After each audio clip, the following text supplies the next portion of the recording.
The Roman army campaigned across the known world, winning many spectacular victories and suffering its fair share of devastating defeats. Both are studied in great depth by academics and the general public. However, some of these campaigns have been lost to history, forgotten by almost all in our own times. Today we'll be exploring another one of Rome's forgotten wars, the invasion of Arabia by Aelius Gallus in 26 BC. This video was sponsored by Magellan TV. They're an awesome documentary streaming service run by filmmakers with a selection of over 3,000 videos to choose from among the categories of history, science, nature, space, and more. When it comes to history documentaries, Magellan TV has the richest and most varied content anywhere. Ancient, modern, current, war, biography, and even related genres like science and crime, which are historical in nature. As a great accompanying piece to our episode today, I highly recommend watching Arabia, Land of Illusion, which does a fantastic job showing the sorts of sights, sounds, and smells a Roman soldier would have experienced during their campaign of 26 BC into Arabia Felix.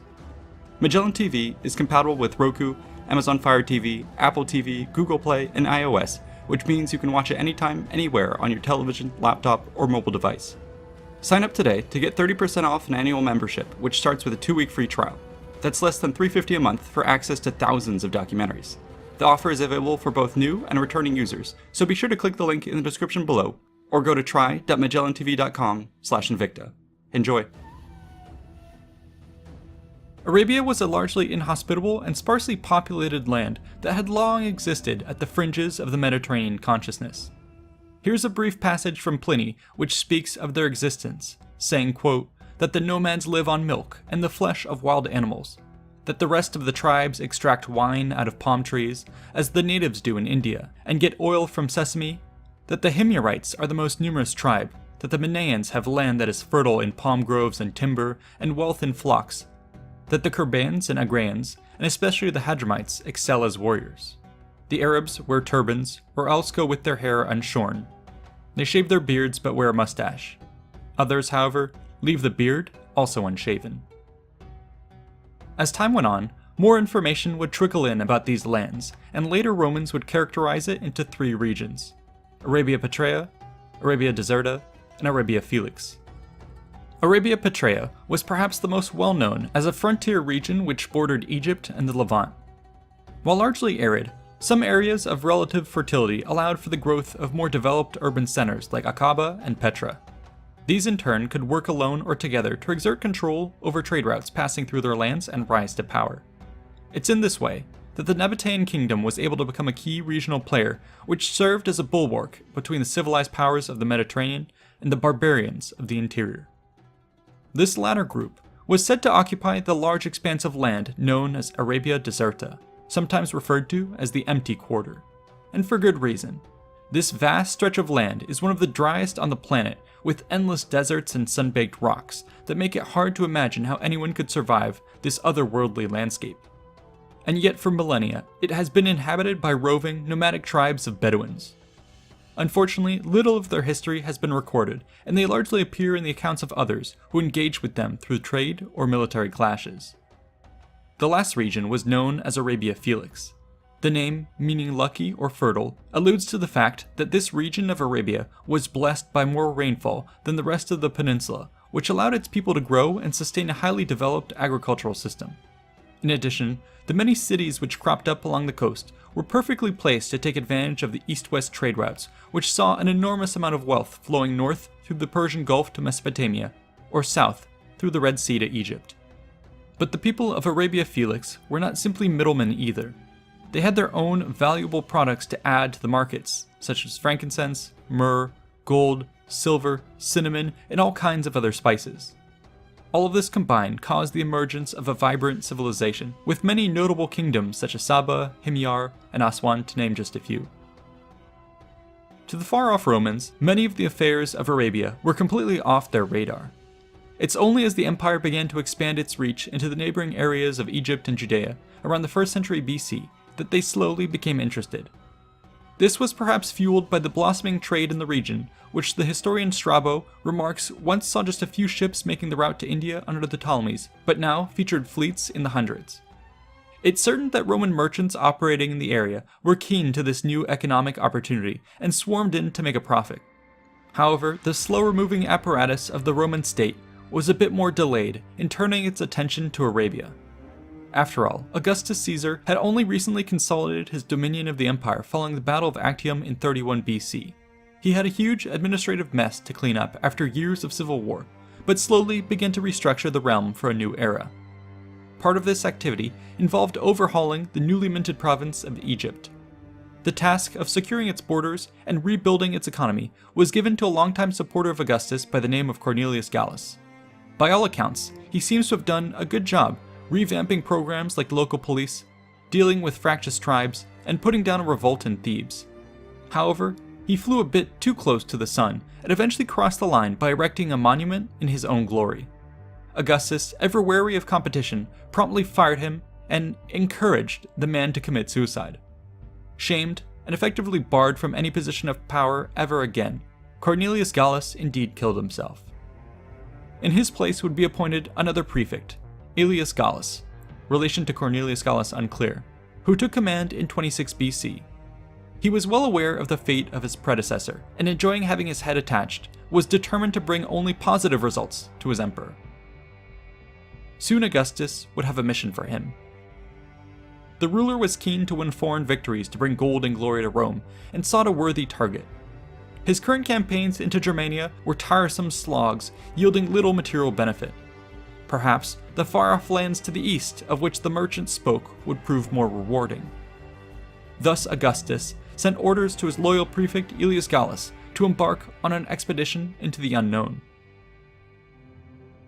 Our best sources on these adventures is the far-traveling Greek geographer, philosopher, and historian Strabo.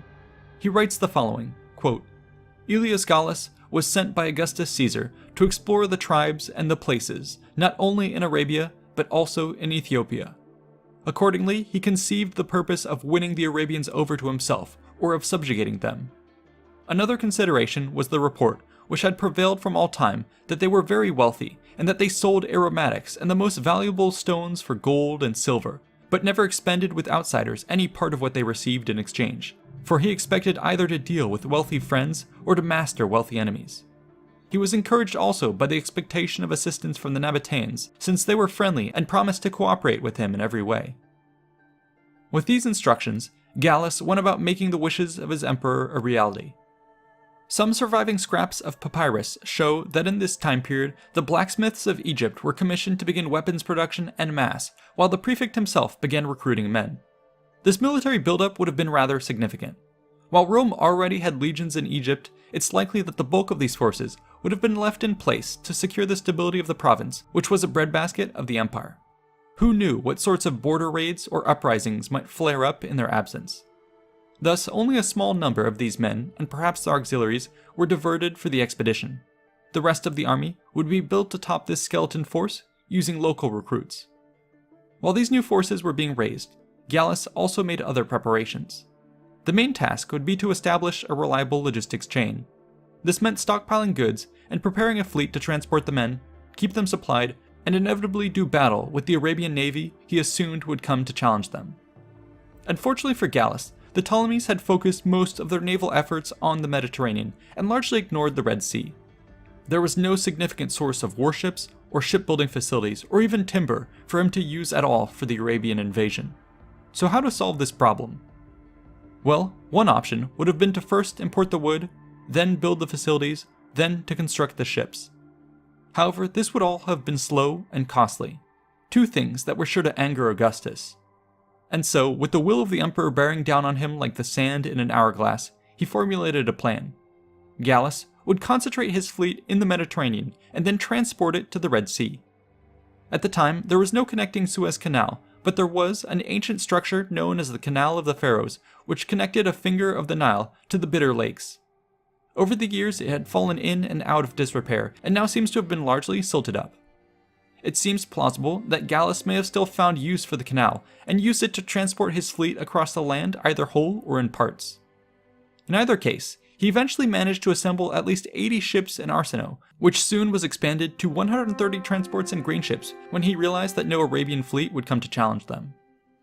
As the navy approached completion, Gallus mustered his 10,000 men and began to load them onto the ships.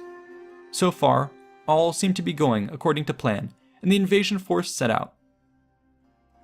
The immediate goal of the fleet was to make its way over to the Nabatean port city of Romawi. Unfortunately, it seems that Gallus had not fully appreciated the difficulty of this first leg of the journey. The Gulf of Suez was regularly buffeted by adversarial winds, which slowed travel, was filled with rocky obstructions that could damage ships, and was flanked by unbeachable shores that made nightly docking difficult. Thus, it took a long 15 days of hardship and distress for the Roman force to crawl its way to Romawi. Along the way, they seem to have lost a chunk of their forces to the treacherous seas. In addition, a large number of them developed a bad case of scurvy, which ancient authors blamed on the local waters and herbs, but which today we would associate with poor provisioning and malnutrition. To the modern observer, it seems like much of this could have been avoided had the army instead taken the overland route from Judea and rendezvoused at the Nabatean staging point, where they could have enlisted the help of a smaller, localized merchant fleet to help them. This critique was probably evident to others at the time as well.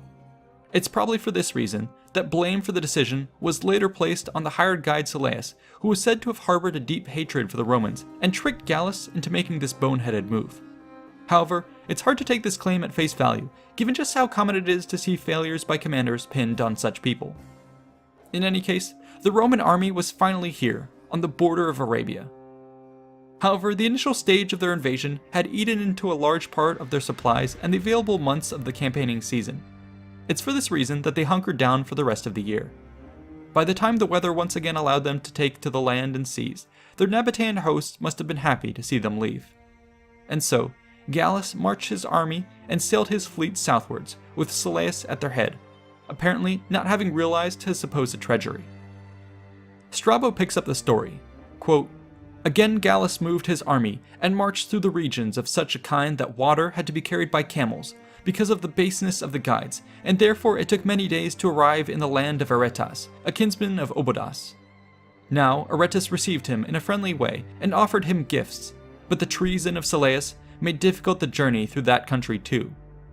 At any rate, it took 30 days to traverse the country, which afforded only zea, a few palm trees, and butter instead of oil, because they passed through parts that had no roads. The next country, which he traversed, belongs to nomads, and most of it was truly desert, and it was called Ararin, and its king was Sabos. And in passing through this country, through parts that had no roads, he spent 50 days, arriving at the city of Negrani, and at a country which was both peaceable and fertile. Now the king had fled, and the city was seized at first onset, and from here he arrived at the river in 6 days. Here the barbarians joined battle with the Romans, and about 10,000 of them fell, but only 2 Romans, for they used their weapons in an inexperienced manner, being utterly unfit for war, using bows and spears, and swords and slings, though most of them used a double-edged axe. And immediately afterwards he took the city called Aska, which had been forsaken by its king, and thence he went to a city called Athrula, and, having mastered it without a struggle, he placed a garrison in it, arranged for supplies of grain and dates for his march, advanced to a city called Marseba, which belonged to the tribe of the Ramanitai, which were subject to Ilisaris. A bit later on, we hear from Strabo, Gallus decided to besiege the settlement, threatening to utterly destroy it should the people not surrender. Yet by this point, the legions had been advancing for 6 months, slowly withering away in the desert from disease and malnutrition. Thus, within just 6 days, it was he who was forced to give up out of a lack of supplies. But perhaps if the army could recover just a bit of its strength, they might still be able to turn things around. After all, Gallus knew from the captured Arabians that he was just a few days away from the greener pastures along the south of Arabia Felix. The promised land was within his grasp. Yet, at the same time, he knew that the wealthy merchant cities of that coast would surely be better prepared to defend themselves. Perhaps, if the Roman army had started its war against these forces, it could have been an easy fight, but now, to seek battle from such a feeble position risked defeat.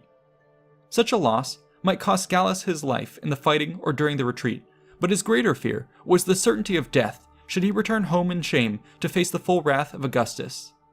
Thus, the commander decided to cut his losses. The Roman force now rallied itself and came about, prepping for the arduous journey ahead. Luckily for them, they seemed to have found an alternate route that would take them north. Traveling along this route, they found that it would take a mere 60 days to get back to Roman lands. a third of the time it had taken them to get there. Strabo declares that it was upon this realization that they discovered the treachery of their Nabatean guide. Here is his recounting of the event. Quote, "Thence he carried his army across the Myus harbor within 11 days, and marched by land to Coptus, and, with all who had been fortunate enough to survive, landed at Alexandria. The rest he had lost, not in wars, but from sickness and fatigue, and hunger and bad roads, for only 7 men perished in war.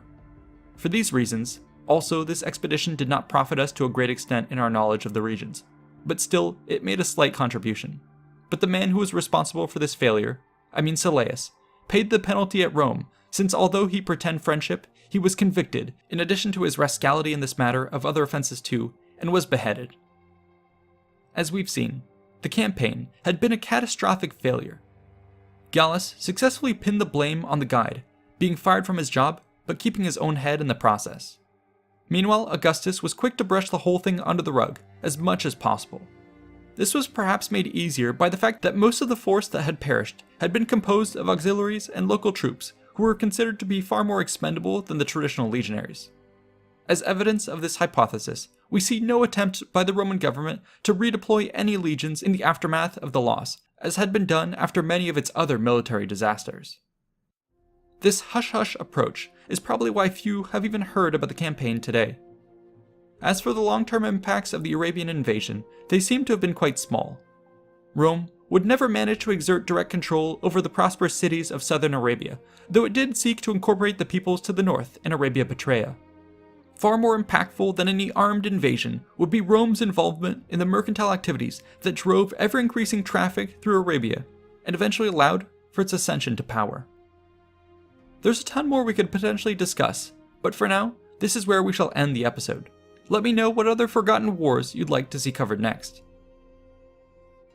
A huge thanks to the patrons for funding the channel, and to the researchers, writers, and artists who made this episode possible. Be sure to like and subscribe for more content, and check out these other related videos. See you in the next one.